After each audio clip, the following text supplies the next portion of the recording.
الأغلبية العظمى فاهمة التسامح بشكل مش حقيقي وبشكل مش واقعي.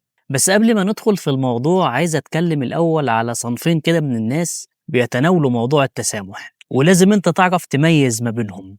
الصنف الأولاني اللي بيكلمك على التسامح وإن أنت لازم تسامح وربنا غفور رحيم وكلنا اتجرحنا وكلنا اتأذينا والتسامح من شيم الكبار، ده بيتكلم من جانب الضعف. تمام؟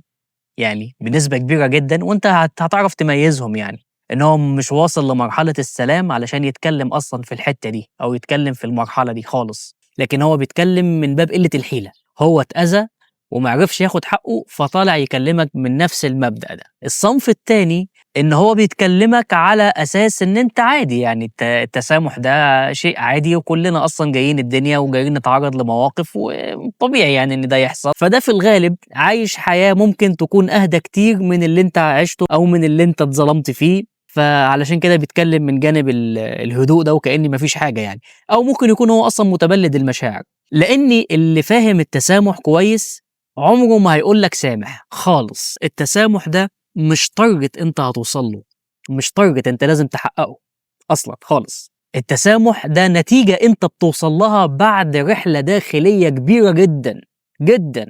وخلّينا بقى نتكلم في يعني إيه رحلة داخلية أصلًا، لإن أغلب الناس زي ما قُلت مش فاهمين التسامح أصلًا، وهو رحلة داخلية. التسامح ما لوش علاقة بالطرف اللي قدامك، ما لوش علاقة بالطرف اللي ظلمك ولا اللي أذاك أصلًا.